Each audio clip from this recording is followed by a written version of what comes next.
정철진의 목돈 연구소. 이 삼성전자는 백악관으로 들어오라. 최근 세계적인 반도체 부족 사태가 아주 심각하죠. 자, 이에 미국 백악관이 반도체 업체 및 자동차 관련 회사들과 긴급 대책 회의를 여는데요. 바로 이곳에 우리 삼성전자도 불렀습니다. 이 반도체 공급 부족 역설적으로 코로나19 때문입니다. 실내에서만 생활하다 보니까 가전제품, 노트북, 스마트기기 이런 곳에 수요가 폭증했고요. 여기에 이 최근 전기 자동차 대중화에 따라서 반도체는 계속 부족해져만 가고 있죠. 자, 그런데요, 이 요즘 미국의 움직임이 심상치가 않습니다. 이번 기회에 아예 세계 반도체 산업을 미국이 통째로 가져가려는 의도가 보이기 때문입니다. 현재 메모리 부분 세계 1위의 한국 반도체. 하지만 절대 자만하지 말고 정신 바짝 차려야겠네요. 4월 1일 목돈 연구소 문을 열겠습니다.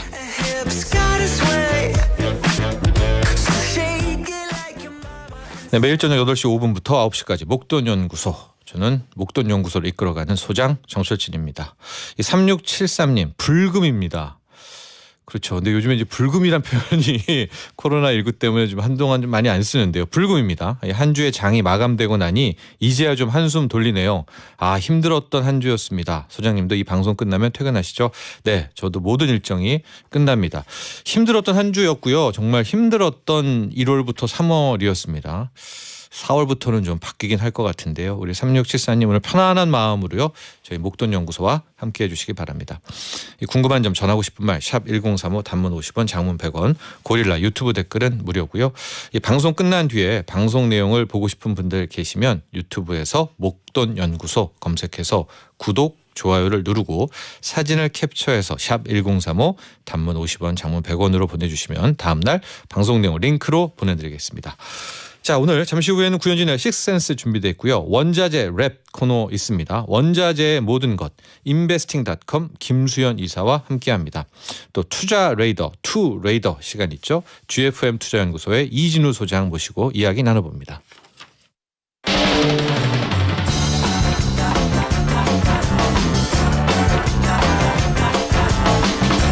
네, 매일매일 변하는 주식시장, 상승과 하락이 일어나는 원인은 뭘까요? 어떻게 하면 변화하는 주식시장에서 흔들리지 않고 중심을 잡아낼 수 있을까요? 6가지 팁을 통해서 해답 찾아봅니다. 구현진의 식스센스. 노래하는 경제 리포터 현진 씨 안녕하세요. 네, 안녕하세요. 네. 식스센스의 구현진입니다. 네. 오늘 우리 코스피가 다시 3,100선을 돌파했습니다. 아, 박수. 박수. 아주 이 4월 아주 우리가 네. 경쾌하게 지금 시작하고 있어요. 그래서 이제 힘차게 또 3,500까지 달려갈 거라고 믿습니다. 3,500까지. 네, 아, 좋아요. 아직 네. 좀 버겁지만 네. 그래서 준비한 곡. 난 있잖아 달리는 모습 보면 정말 좋아 코스피 달려 달려라 달려라 달려라 코스피. 네. 멋진데요. 코스피 달려라. 그렇죠. 네. 달려라 한이 대신에 네. 달려라 코스피. 네, 달려라. 달려라. 코스피. 달려라 코스피. 첫 번째 네. 소식은요. 첫 번째 소식 힘차게 시작해 보겠습니다. 미국 3월 ISM 제조업 PMI 지수가 64.7로 37년 내 최고치를 기록했습니다. 아무리 정부가 이 재정 지출을 늘렸다고는 하지만 코로나 상황인데도 왜 이렇게 좋게 나온 걸까요? 저도 깜짝 놀랐습니다. 네, 37년 내 최고치가 정말 깜짝 놀랐어요. 오늘 새벽에 좀 깨 있었거든요. 제가 네. 꽤 긴 시간. 근데 이 제조업 PMI 지수를 보고 이 좋을 줄 알았는데 이 정도일 줄은 몰랐다라고 이제 생각을 좀 했는데요. 역시 첫 번째는 재정 지출, 돈의 힘이겠죠. 예. 실은 이번 바이든 행정부 전부터 트럼프 행정부 때도 코로나19 터지고도 엄청나게 풀었었거든요. 당시에도 그런 돈들이 고스란히 이런 제조업 PMI를 좀 높이는데 한몫하지 않았나 바라보고 있고, 물론 이제 지금 인프라 투자 계획이 발표는 되기는 했지만 전체적으로 미국들을 좀 보면 이 제조업, 이 산업 개발을 다시 한번 하는데 많은 관심들이 있는 것 같아요. 즉 지금 우리가 미국 하면은 그 동안에 막 첨단 기술, 뭐 헬스케어 이런 쪽만 생각을 했잖아요. 근데 네. 다시 미국이 이런 원점에서부터 제조업부터 시작하려는 그게 이제 미중 무역 전쟁 때부터 이런 모습들이 보였거든요. 그게 이렇게 결과물로 나오지 않았나 바라보고 있고. 바로 뒤에 또 반도체 있네. 그런데 네, 약간 맞습니다. 걱정되는 거는 이렇게 미국이 나서게 되면 위너 택시 롤. 미국이 다 가져갈 그럴 위험성 좀 있는 거예요. 네, 원래 절대 강자인데 네. 더 미국이 세질 수도 있겠네요. 그렇죠. 그래서 미국만 좋아질 수 있지 않을까라는 걱정까지 갖게 되는 그런 이번에 제조업 PMI 지수였고요. 이거 외에 뭐 비제조업 지수도 좋았고 지금 미국만 보면은 왜 저렇게 잘 되지? 뭐 그럼 우리도 돈 풀어야 되나 이런 우리도 생각은 위너가 돼야 네, 되는데요. 들고는 있는데요. 자 그러나 아직은 현재까지입니다. 예, 이 돈의 힘이 결국은 실적으로 넘어가야 된다는 얘기 많이 하고 있지 않았습니까? 네, 맞습니다. 결과물로도 나와야 되고요. 절대 또 어마어마한 인플레로는 또 뭐 좋지만 완만한 인플레이션은 좋지만 여러 가지 조건이 있기는 한데 현재까지는 좋았다. 네. 그래서 주가도 많이 올랐고 심지어 S&P 네. 지수가 4,000을 뚫었다. 네. 놀랍습니다. 다 한번, 이유가 이거였다. 이렇게 네, 이 정리하겠습니다. PMI 지수와 놀랍지만 네. 한번 상황 지켜보겠습니다. 두 번째는요? 네, 두 번째 소식은요. 대만 TSMC가 이 1,000억 달러 대규모 투자에 나서고요. 마이크론이 일본 키옥시아 인수를 추진하는 등 반도체 회사들의 대격돌이 예상되는데요. 네. 왜 이렇게 반도체 업계가 급변하는 걸까요? 왜일까요? 반도체가 잘 되니까 급변할까요? 아니면 망해가니까 급변할까요? 잘 되니까요. 어마어마하게 잘 될 것 네. 같아요. 우리도 이 시간에 늘 얘기하는데 뭐 슈퍼 사이클인 것이고요. 사물 인터넷이라고 있죠. 네. IoT, 인터넷 오브 띵스. 쉽게 말하면 모든 사물의 인터넷이 있다라는 거 아닙니까? 이제 우리와 사물뿐만이 아니라 사물들끼리 전기자율주행차라고 하면 차하고 신호하고 대화를 나누고요. 그렇죠. 정말 차하고 놀라운 세상이에요. 도로하고 대화를 네. 나누고 다 뭐가 들어갑니까? 다 이제 반도체죠. 반도체가 네. 들어가고 그 핵심이죠. 그렇습니까? 그러니까 너무 수요가 급증하니까 최근에 차량용 반도체도 부족하고 뭐 다 부족이에요. 지금 반도체 수급이 다 깨졌어요. 그러니까 수요가 워낙 많지 않습니까? 그래서 앞서 우리 리드도 이야기했지만 미국에서는 막 비상회의도 열고 하는데 지금 대만 TSMC 화재 이슈가 하나와 함께 지금 1,000억 달러 대규모 투자. 그러니까 앞으로 더 판이 커질 것 같으니까 더 투자를 하는 거고요. 대만은 지금 뭐 일본의 어떤 일부 업체와 손잡으려는 또 이합 집산도 나오고 있습니다. 또 마이크론은 미국의 메모리 반도체, 네. 그러니까 미국의 SK 하이닉스거든요. 일본의 키옥시아라는 이름이 낯선데 옛 도시바 반도체입니다. 그러니까 아, 전통의 강호가 네. 키옥시아라고 이름 바꿨거든요. 합쳐서 다시 한번 더 판 키우겠다라고 하고요. 판이 계속 커지고 있잖아요. 인텔 우리 얼마 전에 했죠. 네. 파운드리에 또 뛰어들고요. 그러니까 이게 왜 그러겠어요? 반도체가 이제 먹을 게 많으니까 다 뛰어들고는 있는데 여기서 제가 걱정이 되는 건 또 어떤 걱정이실까요? 우리가 강자잖아요. 네. 다 근데? 따라잡으면 어떡하지? 그렇죠. 이런 걱정이시겠죠. 우리는 지금 뭔가를 안 하고 있는 거예요. 그러니까 우리나라 같은 경우에 삼성과 하이닉스는 어떻게 대처를 해야 될지. 그렇죠. 우리도 막 궁금하네요. 어디서 좀 위합 집산도 하고 M&A도 하고 판을 더 키워야 될 것 같은데 우리만 이러다가 이게 세상이 확확 바뀌잖아요. 또 지금 미국의 바이든 행정부 모습을 보면은 다 자기가 끌어들이려고 그래. 네. 너도 와라. 이러다 보면은 우리가 미국 밑으로 들어갈 수도 있는 여러 가지 우려가 있습니다. 그래서 제가 그런 비유를 많이 하는데 모범생들은 부모님들이 걱정을 잘 안 하잖아요. 현진 씨도 모범생이었잖아요. 그렇죠? 네, 모범생 네. 예랐다고 할게요. 그러니까 근데 모범생들의 문제는 뭐냐? 부모가 너무 잘할 것 같아서 끝까지 믿다가 실은 결정적인 걸 놓치는 경우가 있습니다. 뒤통수 당하는 경우도 예. 있고요. 근데 우리 삼성전자 SK하이닉스가 지금 모범생이거든요. 너무 잘했기 때문에 지금 우리가 끝까지 잘하겠거니 너무 맹신이 있습니다. 그러나 저는 그럴단 게 아니라고 보거든요. 그렇기 때문에 정신 바짝 차려야 된다. 우리 K반도체. 우리 K반도체 화이팅 힘내시고요. 세 번째 소식은요. 오랜만에 원달러 환율이 1,120원대로 돌아왔습니다. 네. 오늘 4.4원 내린 1,127.5원에 마감되었는데요. 네. 우리나라 증시가 오르려면 1,130원 아래로 내려가야 한다고 저번에 말씀해 맞습니다. 주셨는데 이제 우리 증시 대세 상승으로 가는 걸까요? 아주 날카로운 질문이었어요. 그러니까 늘 얘기한 것이 빨리 1,130 밑으로 즉 네. 달러 약세, 원화 강세가 나와야 주가가 간다. 그리고 또 왔잖아요. 지금 달러 약세가 물론 단기적이지만 당장 뭐 오늘 내일 어떻게 될지 모르는데 근데 제가 요즘 이 스타디에 하는 바로는 달러 약세가 그러니까 우리가 외웠잖아요. 달러 약세는 주가 상승, 달러 강세는 뭐죠? 주가 조정, 하락. 조정. 네, 이렇게 했는데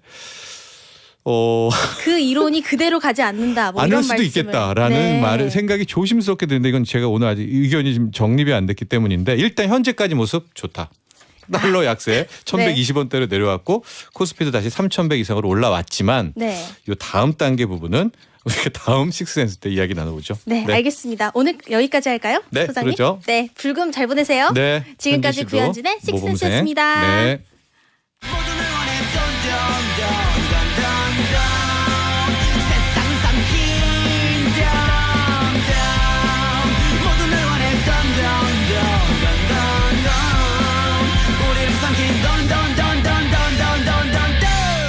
돈 되는 가장 확실한 방법 정철진의 목돈 연구소.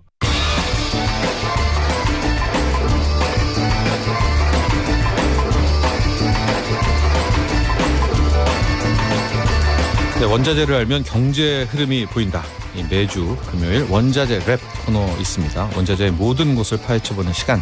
인베스팅닷컴 김수현 이사와 함께합니다. 스튜디오에 나와 계십니다. 안녕하십니까? 안녕하세요. 네. 원자재가 요즘에 정말 메인스트림입니다. 네, 주식도 출렁출렁하죠. 원자재고, 네, 하고 원자재에 관심이 지금 폭증하고 있는. 네, 많이 느끼시죠? 네 맞습니다. 네, 네. 요즘에 뭐 이런 얘기도 있잖아요. 뭐 중국 때문에 끌어올렸던 원자재 다시 네. 중국 때문에 흔들리고 있다. 네. 이래가지고 많은 관심들을 또 갖고 계시는 것 맞습니다. 같아요. 네. 전화도 많이 받는다고요, 우리 김선 이사가. 네. 네, 너무 많이 의뢰가 네, 많이 알겠습니다. 들어와서. 네, 그렇죠. 오늘 주제는 실은 나무거든요, 목재인데 네. 그래도 우리 이사님 오셨으니까 유가 원유 한번 보도록 하죠. 네. 어젯밤에 못 주무셨죠? 네, 거의 오늘 새벽이죠. 오늘 새벽에 진짜 이 네. 원유의 흐름을 보고 잠을 잘 수가 없었는데 뭐 결론부터 말씀을 좀 드리면 오페크 회의에서 증산을 결정을 했습니다. 그렇죠. 그렇죠. 네. 단기적으로 네. 점차 5월, 하겠다. 6월, 7월하고 8월부터는 이제 네, 완전히 이제 공급이다. 네 맞습니다. 그럼 유가는 떨어져야 되잖아요. 그러나 유가 올랐습니다. 그렇죠. 이제 왜죠? 보통은 감산하면 오르고 네. 증산하면 빠진다. 이게 이제 원래는 공식이죠. 패턴. 공식인데 이번에는 수요 증가가 너무 컸기 때문에 그만큼 이런 현상이 일어났거든요. 어떻게 소장님 보고 계세요? 그렇죠. 오늘 장 끝나고 보면 무려 3.62%가. 그러니까요. 그러니까 우리의 또 뒤통수를 친 겁니다. 증산이면 빠져야 되는데 또 버젓이 올라 있고. 요즘 시장 정말 예측할 수가 없어요. 예측할 수가 네, 없어요. 공식도 안 맞고. 네. 이게. 그러니까 확신을 갖는다거나. 네. 그렇죠. 이렇게 이론대로 했다가는 당할 수가 있어 좀 리스크 관리를 해야 될 것 같고요. 제가 이제 새벽에 이 원유 선물 시장을 다 지켜본 결과 결국은 3.62%로 끝났지만 그렇지가 않았거든요. 이게 발표를 했을 당시에도 이랬나요? 발표 직전에는 장중에? 올라 있었죠. 그렇죠. 예, 올라 있었다가 발표하니까 훅 떨어졌겠죠. 네. 예, 증산한다고 그게 하니까. 맞잖아요. 예, 원래는. 그리고 끝났어야 되는 걸 다시 받아서 저 위까지 올라버리는. 진짜 아마 해외 선물하셨던 분들, 특히 원유 선물하셨던 분들은 힘들었겠다는 생각도 하는데 계속해서 말씀드리지만은 이게 공식은 안 된다. 그렇죠. 암기는 안 된다. 이제는 안 됩니다. 이해죠? 네. 네. 이 모든 장들이 네. 오래 하셨어도 처음 겪는 일일 수밖에 없는 일인 것 같아요. 지금이 네, 딱. 그렇습니다. 자녀분들한테도 항상 좀 이해하는 교육을 많이 시키신다고요. 암기 교육보다는. 네. 맞습니다. 네. 제가 방금 전에 들어가지고요. 자, 오늘 본격적인 이야기를 나누도록 하겠습니다. 오늘은 목재에 대한 이야기입니다. 좀 네. 낯설기도 하고요. 네. 청취자분들이 어떻게 투자해야 되지? 뭐 그런 고민도 많이 있죠. 예. 네, 맞습니다. 현재 목재, 원목 이야기 시작해 볼까요? 근데 작품 하나를 먼저 갖고 오셨네요. 문학 네. 작품을요. 네. 네, 제가 지난번에 이제 원자재 슈퍼사이클 얘기를 하면서 약간 사회적인 현상, 뭐 분위기 그리고 문학 작품이랑 버무러져서 얘기를 했더니 이해가 훨씬 더 쉬우셨다라는 분들이 계셔서 네네네. 준비를 해봤고요. 네. 이 목재 하면 가장 먼저 떠오르는 작품 바로 마크 트웨인의 허클베리 핀입니다. 네. 네. 왜요? 왜요? 이게 1884년 작품이요? 맞습니다. 예, 예. 이게 왜 그럴까 네. 하는데요. 예. 일단 이 책 표지에 보시면은 네. 뗏목을 타고 있지 않습니까? 맞습니다. 네. 네. 그래서 이 원목 하면은 우리가 나무 뭔가 좀 와닿지 않잖아요. 근데 이 책만큼은 어릴 때 한 번씩 접해봤기 때문에 네. 이 책을 꼭 소개를 같이 하고 싶었고요.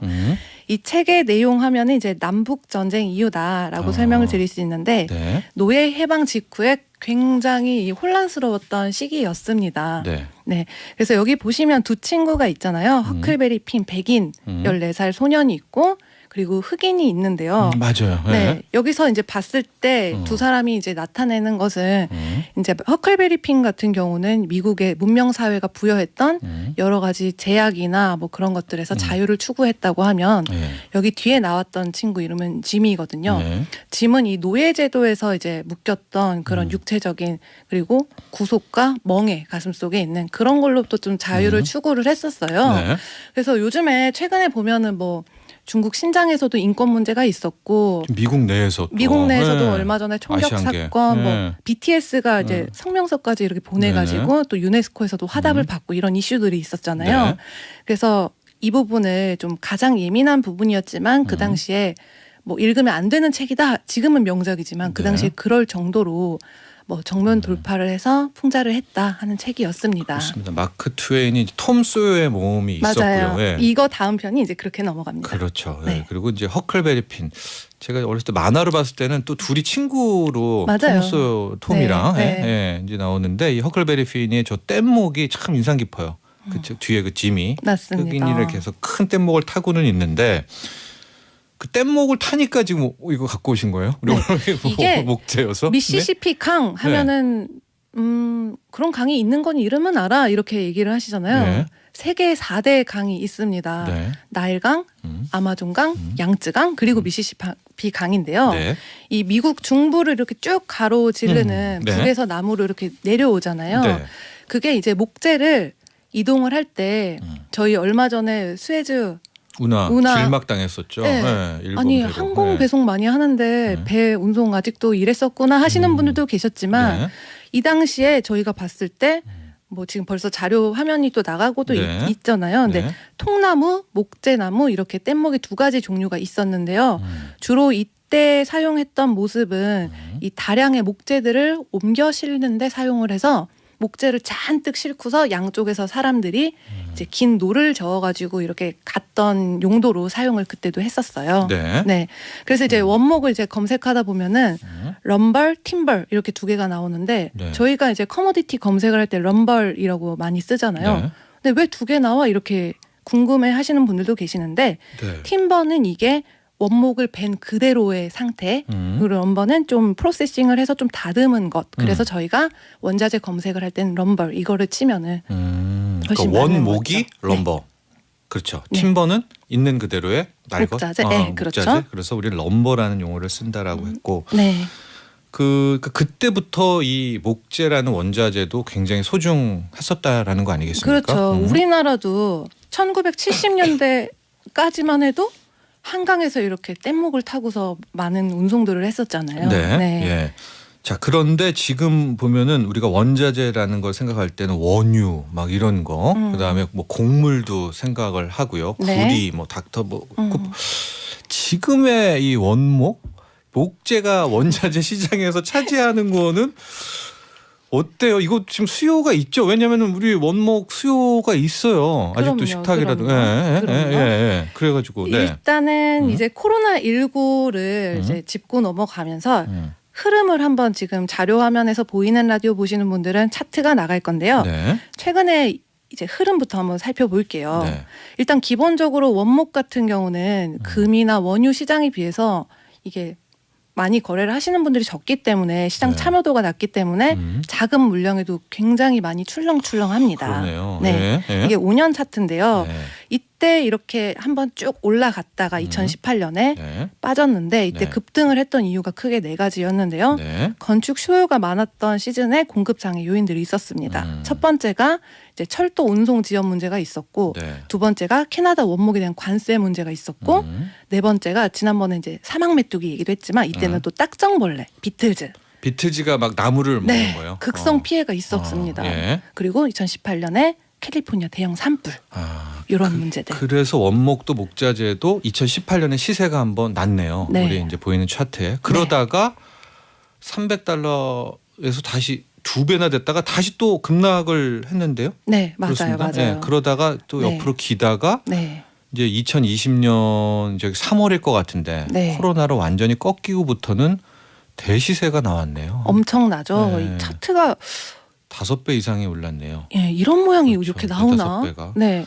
이때는 예, 이제 네. 코로나 때문에 목재 시장에서는 이제 미리 셧다운 하자 아싸리. 네. 예, 그래서 문을 미리 닫았습니다. 작년 그러니까 3월. 네. 근데 이렇게나 수요가 많이 날 줄은 예상을 못했던 거죠. 네. 근데 그때 이제 주택 신축 그리고 개조 수요가 너무 늘었고 오호라. 또 우리도 세컨 하우스가 있잖아요. 별장같이 네. 외교에 뭔가를 짓는 수요도 너무 많이 늘었기 때문에 올라갔다가 네. 단기간에 너무 이게 치고 올라갔기 때문에 네. 다시 수요가 위축돼 가지고 쭉 빠졌는데요. 작년 1월부터 12개월 사이에 네. 130%가 쭉 달렸습니다. 그렇죠. 네. 그 청취자 여러분들 변동성이 어마어마합니다. 그게 아까 우리 김선 이사도 이야기했지만은 이게 이제 투자자들도 많지 않고 네. 정말 이 실수요자와 섞여 있는 것 같아요. 그러니까 그 해지 차원에서 하는 분들이랑 섞여 있기 때문에 변동성은 크지만 작년 3월에 말씀하신 대로 코로나19 터지면서 일을 못했잖아요. 네. 네, 그래서 문 닫고 그러면서 공급 부족이 났는데 저희들도 알고 여러분도 알다시피 부동산은 어마어마한 맞아요. 예, 화랑 폭등을 하니까 집을 또 지어야 되고 가구 수요는 네. 뭐 높아져서 이제 수요가 엄청나게 늘었다. 그래서 급등을 하다가 한번 최근에 쉬었고요. 네. 예, 쉬었다가 다시 이제 시세가 났는데 다시 시세가 난 것 또한 100%가 200%가 넘게 되는 뭐 그런 게 있네요. 그럼 네. 현재까지의 수익률을 좀 보면 전년 동기 대비 한 200%. 200%. 네. 네. 그리고 얼마 전에 이제 1000보드피트당 1045 음. 이렇게 52주 최고가를 또 찍었어요. 네.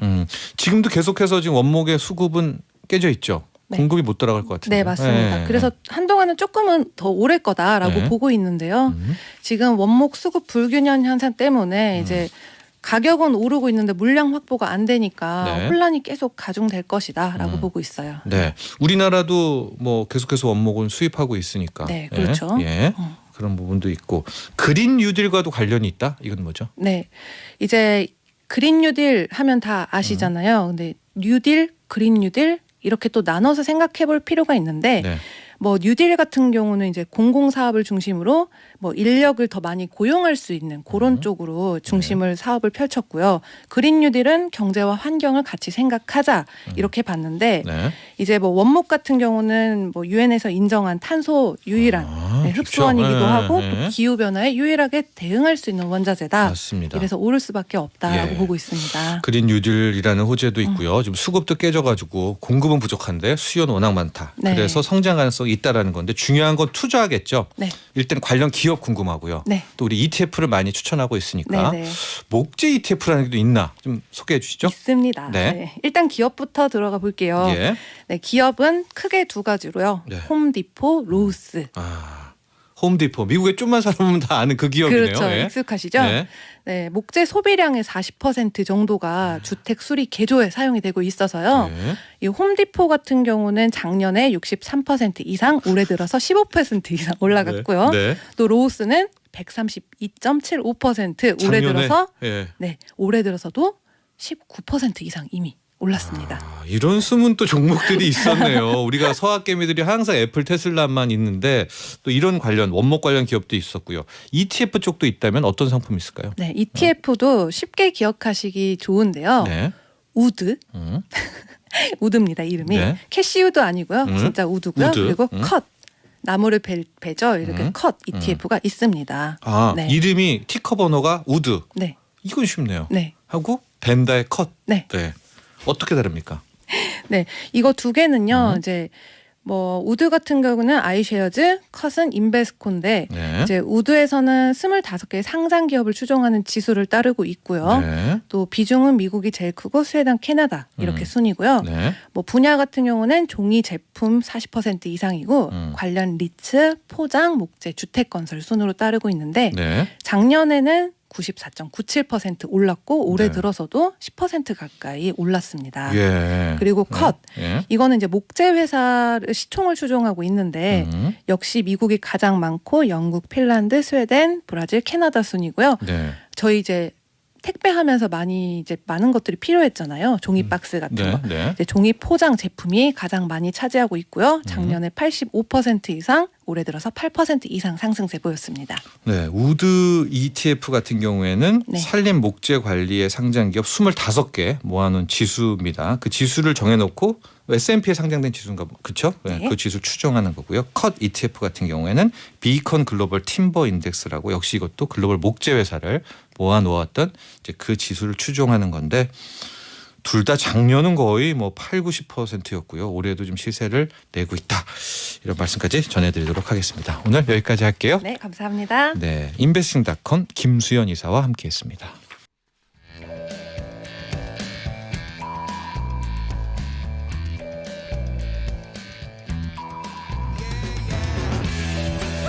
투자를 망설이시는 분 지금 어디로 가야 할지 몰라서 망설이고 있습니까? 현재 투자를 하고 있지만 불안하신 분 어디로 가고 있지 몰라서 불안한 건 아닌가요? 또 투자를 하는데 번번이 틀리시는 분 혹시 번지수를 계속 잘못 잡고 계신 건 아닌가요? 자, 이런 분들을 위해 준비했습니다. 이진우의 투 레이더. 어디에 있을지 모를 난관들을 속속들이 찾아내는 여러분들의 투자 레이더가 되드리겠습니다. GFM 투자연구소 이진우 소장과 함께합니다. 스튜디오에 나와 계십니다. 안녕하십니까? 네, 안녕하세요. 네. 우리 일주일 안 본 지 일주일 사이에 많은 일이 있었습니다. 네. 일단 뉴욕 증시를 보죠. 뉴욕 증시가 이제 3대 지수로 보통 이루어져 있다고 그러잖아요. 네, 먼저 나스닥이 최고가를 찍고 내려왔었고 맞습니다. 이어서 다우가 찍었고요. 네, 오늘 새벽이었습니다. S&P가 예, 4천. 꿈에 이거 무슨 4천입니까? 이 어떤 의미를 받아들였습니까? 이제 S&P마저도 사상 최고가를 찍었습니다. 네. 그러니 참 놀랍죠. 어떻게 보면은 지난 3월에 우리 주변에서 그런 얘기를 좀 들었습니다. 아, 주식 요즘 힘들어. 뭐 장이 안 좋아. 근데 지금 다우가 며칠 전에 사상 최고치, 네. 말씀하신 대로 이제 또 S&P 500도 사상 까지. 최고치. 네. 이게 지금 어제 종가가 4,019.87포인트니까 네. 4,000을 갖다가 아슬아슬하게 올라선 것도 아니고요. 4,000을 갖다가 넉넉하게 올랐었습니다. 하루 한 47포인트 가까이 올랐는데 네. 지금 놀라운 거는 이 3,000포인트에서 4,000포인트 가는데 거래일 기준으로 434거래일밖에 안 돼가지고 네. 이 이른바요 1,000포인트씩 올라가는 중에 이번에 제일 짧게 올라왔습니다. 제일 짧은 기간 만에 올라왔습니다. 네. 하기야 뭐 1,000에서 2,000 가는 거는 2배지만 네. 3,000에서 4,000 가는 거는 그 정도는 아니니까 네. 뭐 그런 면도 있습니다만 네. 어쨌거나 네. 역설적으로 코로나 좋아요 소리 나올 만합니다. 이 참 정말 역설이죠. 또 돈 좋아요. 그런 게 맞겠죠. 돈 좋아요. 네.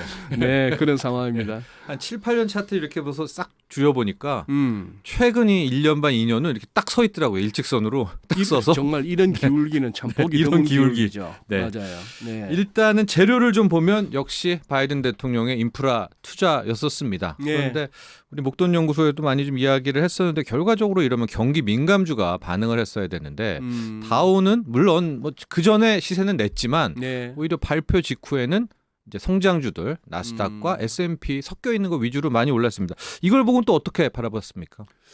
그러니까요. 이제 하루하루의 시장 흐름을 갖다가 매번 그 어떤 의미를 부여하기는 뭐 쉽지 않습니다. 네. 지금 예를 들어서 어제 같은 경우에 그런 얘기도 있었잖아요. 2조 2,500억 달러. 뭐 결국 발표가 났었고 오늘 새벽. 네. 어제 오늘 대부분 워싱턴 포스트를 비롯해서 이제 주류 언론들이 이 바이든 대통령의 그 발표 내용에서 크게 벗어나지 않게 벌써 보도가 됐다는 얘기는 흔히 말하는 그 보도자료 형식으로 백악관에서 뿌렸던 것 같아요. 네. 이 말씀을 하실 거다. 네. 예. 그냥 머리에 입력이 안 되시는 분이잖아요. 다 보고 읽으시는 분이니까 네. 미리 뭐 주나 안 주나 결과는 같은데. 네. 그래서 서프라이즈를 할 건 없었고 재밌는 건 그거예요. 그 중에서 제가 인상적이었던 거는 워낙에 뭐 기후 그리고 녹색, 환경 이쪽을 전기차. 갖다가 전기차 충전 시설을 갖다가 굉장히 뭐 그쪽에도 배정된 네. 돈이 많았는데 그렇죠. 그러면 느낌은 뭐죠? 테슬라 올라야 될 것 같은데 네. 테슬라는 오히려 어제 나스닥이 그렇게 오르는 가운데에도 조금 밀리면서 끝나는 네. 매번 그래서 이제 시장이 어렵다는 생각이 들고 두 가지 측면에서 우선 경제 지표가 워낙 좋았습니다. 네. 바이든 대통령의 그 경기 부양책도 있었지만 매월 첫째 날은 그게 있잖아요. ISM 제조업 지수가 발표되잖아요. 네. 이게 무려 64.7이었습니다. 네. 지난달에 60.8. 그리고 시장 예측이 61.3인데 네. 통상적으로 이렇게 됐을 때 좀 예상보다 좋게 나와도 뭐 61.3이었으면 예를 들자면 한 62.5 이 정도일 텐데 64.7이 나왔고 네. 세부적인 항목들도 다 좋았어요. 네. 이제 이게 10개월 연속 확장세입니다. 10개월 연속 확장세라는 얘기는 워낙에 작년 3월, 4월 팬데믹이 닥쳤을 때 한번 주저앉았다가 그 이후로 조금씩 확장됐는데 이 절대치 자체도 1983년 12월 이후 뭐 가장 높았던 거 그것도 있었고 그 다음에 그동안에 시장을 좀 흔들었던 미국채 수익률의 상승세가 이제 좀 주춤한 거. 어제 생각보다 많이 빠졌어요. 10년물이 네. 6.9bp니까 거의 7bp 가까이 빠졌는데 이게 퍼센테이지로 치면은 한 4% 빠진 겁니다. 하루에 금리가. 예, 그 정도 빠졌으니까 그런 상황에 이런 것들까지 다 거기다가 더 놀라운 거는 오펙 플러스 회의에서 이번에 다들 시장 예상은 기존에 지금 사우디는 자체적으로 100만 배럴씩 감산하고 있잖아요. 네. 그리고 지금 나름대로 유가가 많이 올라왔지만 이 부분을 좀 계속 유지하기 위해서 아마 지금까지 해왔던 스탠스대로 어느 정도 감산을 유지할 거야라고 생각했는데 그냥 결정적으로 오펙 플러스 회의국에서 7월까지 뭐 각각 5, 6월에 각각 35만 배럴, 7월 때 45만 배를 증산하겠다고 사우디도 조금씩 줄여나가서 100만 배를 줄이고 있는 거 7월 가서는 다 그냥 철회하기로. 그러면 제1감은 뭐죠? 유가가 어떻게 돼야 됩니까? 이래 되면. 당연히 하락이죠. 네, 그런데 여러분도 보시겠지만 오늘 새벽에 끝난 이제 선물 시장, 원유 선물 시장에서는 유가가 급등으로 이제 끝나게 되는 또 그런 현상도 있었죠. 한 3% 넘게 올랐잖아요. 네, 그렇죠. 네. 아까 방송 시작 전에 우리 정철진 앵커께서 저한테 힌트를 주셨잖아요. 저는 네. 일간 차트만 봤는데 저보고 한번 분 차트를 한번 네. 보라고. 보니까 어제 장난 아니었네요. 네. 도대체 뭐 어떤 상황이 벌어졌습니까?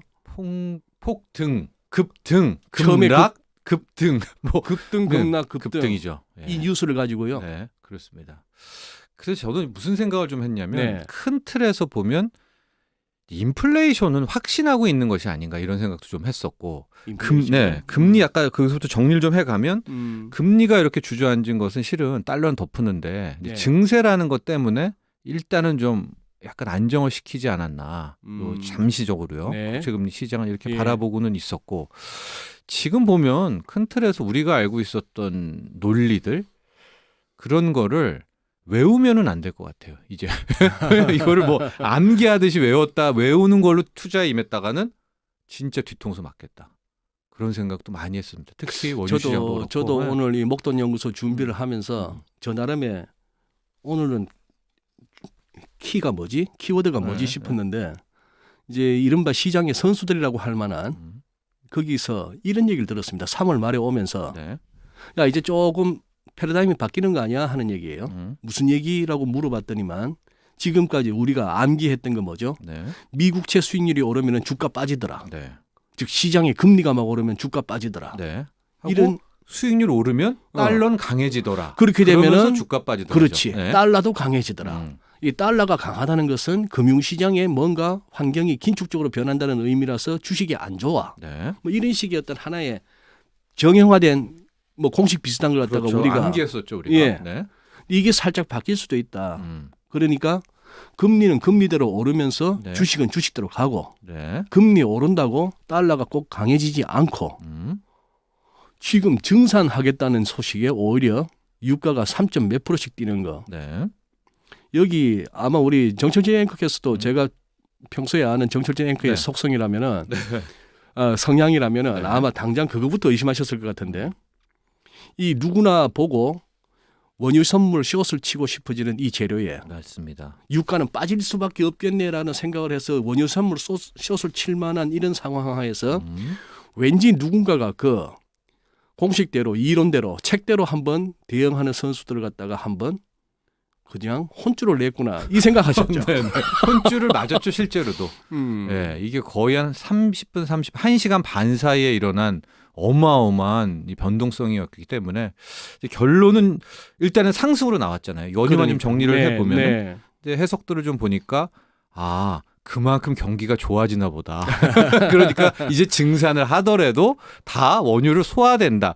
근데 이렇게 우리가 생각해 보면 꽤 맞추기잖아요. 꽤 맞추기. 끼워 맞추기죠. 예, 시작을 꼭서 보고 증산을 해도 괜찮을 만큼의 수요가 수요가 있다. 늘 것이다. 어디서요라고 했더니만 이제 백신 맞고 네. 사람들 경제 봉쇄 풀면은 음. 그동안 못 타고 다녔던 비행기 타고 여기저기 다니고 네. 또 날씨도 더워지고 하면서 점차 나들이객도 많아지고 여름 되면 본격적으로 드라이빙 시즌 되고 하면은 수요가 는다. 네. 이런 식으로 이제 사후적으로 갖다 붙였는데 저도 이렇게 아까 말씀드린 이 분봉을 딱 보니까 이 뉴스에 대해서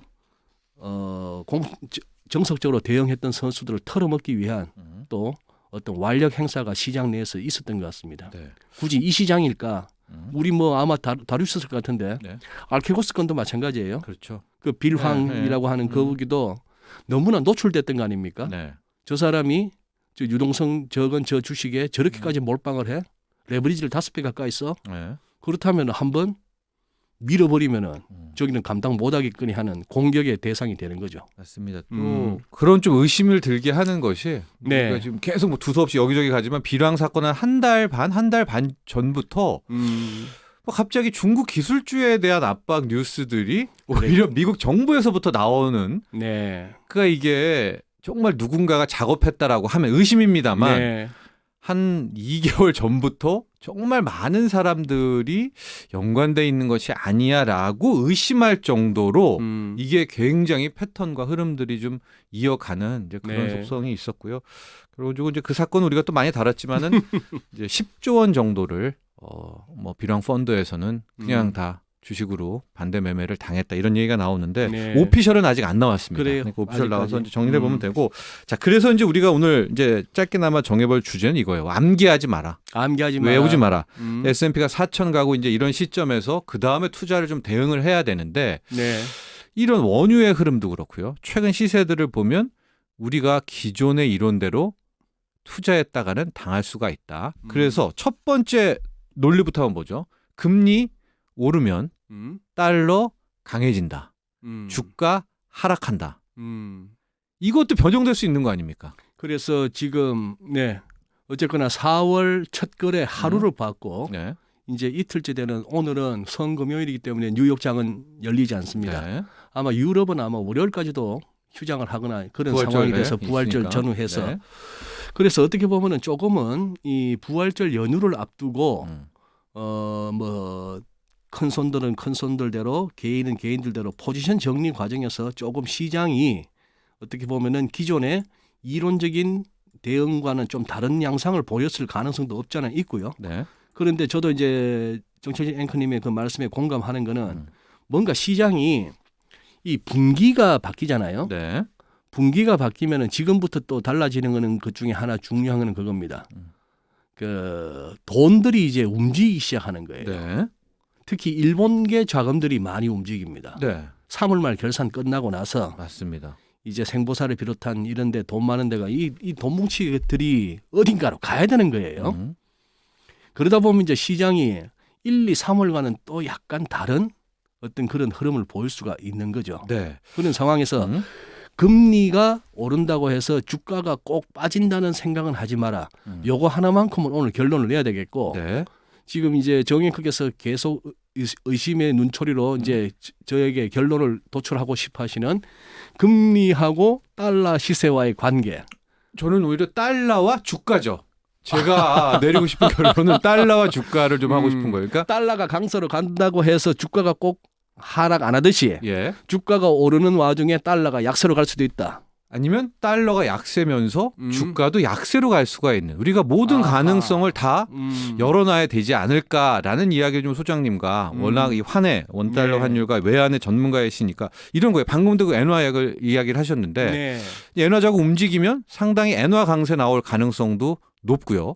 또 최근에 유럽들이 뭐 팬데믹으로 봉쇄한다 뭐 이렇게 하지만 유로 시장 자체 좀 살아나잖아요. 네. 그러면 이제 물렸던 유로화가 또 살아나게 된다면 상대적으로 달러 가치는 떨어지게 되겠죠. 그렇습니다. 그러면 지금, 달러 약세가 나오면 우리는 와 이제 끝났다. 네. 달러 약세니까 무조건 주가 상승이다라고 해서 롱 포지션을 들어간 거예요. 근데 그때 또 뒤통수를 맞을 수 있지 않느냐. 이제 거기에 대한 이제 견해를 좀 듣고 싶은 거죠. 네.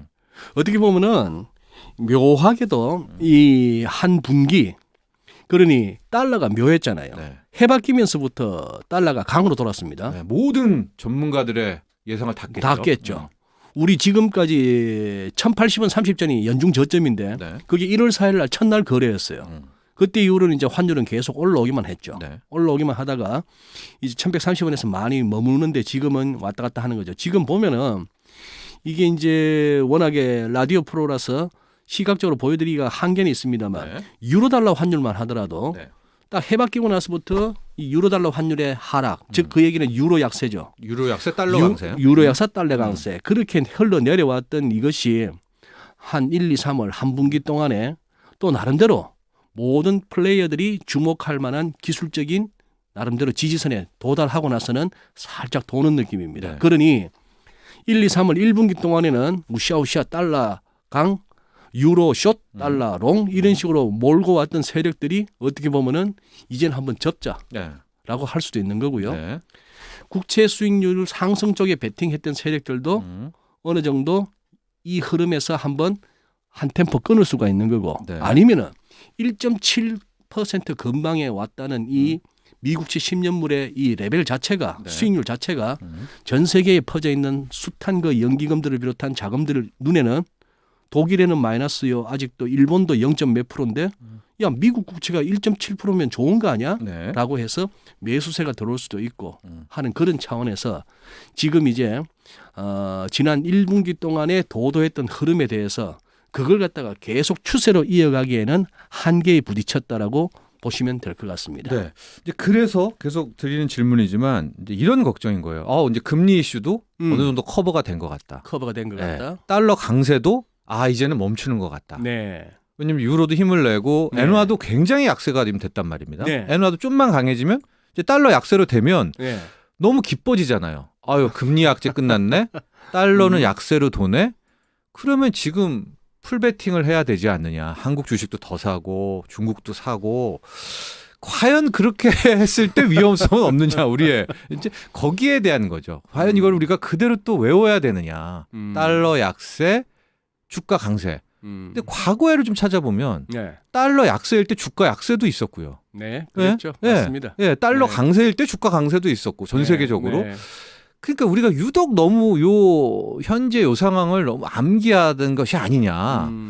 그러니까 4월부터 시작된 2분기에는 오히려 한 달은 정말 그 룰이 맞는지를 한번 봐야 될 필요가 있지 않을까라는 이제 그런 걸 좀 여쭙고 싶은 거죠. 그래서 지금 저는 그렇게 봅니다. 지금 이제 이 근거는 기술적인 근거입니다. 차트상으로 네. 저는 이제 한 며칠 전부터 우리 코스피가 이래저래 3,266에서 우리가 밀렸는데 네. 연초에 네. 이거 3,300이라는 레벨을 한번 건드려야 될 것 같아요. 깬다. 전고를 깬다. 전고점을. 전고점을 한번 깨고 한번 3,300대에 발을 한번 담궈서 네. 3,310이나 20 그 근처에 한번 담그고 나서 한번 생각해야 될 것 같고 S&P 500도 네. 차트상으로 기술적으로 접근했을 때는 지금보다 위로 한 100포인트 정도의 추가 여력이 있어 보입니다. 네네. 중국도 오늘부로 보면은 상하이나 심천 할 것 없이 이중 바닥을 이렇게 만들면서 또 작년 여름에 굉장히 오랫동안 저항선이었던 그 레벨, 그 중요한 선도 또 슬쩍 올라서서 이렇게 보고 차트들을 보고 있노라면 뭔가 또 큰 장이 설 것 같네 하는 느낌이 드는 거예요. 네. 근데 이제 제가 드리고 싶은 말씀 다 알던 재료입니다. 바이든 행정부가 1조 9천억 달러 잉크도 마르기 전에 2조 2,500억 달러 한다 그랬어. 네. 이거 끝나고 나면 또 추가로 또 있대. 또 풀죠. 이런 얘기 네. 하는데 자 여기서 이제 들뜨기만 할 것이 아니고 조금 시간이 필요한 거죠. 그래서 우시아우시아 하면서 가긴 갈 겁니다. 네. 가는 와중에 시장에 이제 고민은 생기는 거예요. 진짜 기업들의 법인세가 21%에서 28%까지 갔을 때 네. 그러면은 이 기업들의 현 주가가 밸류에이션 측면에서 설득력이 있어 이런 또 검증들이 막 월가에서 이루어질 거예요. 네. 그런 것도 있을 것이고 또 하나 이겁니다.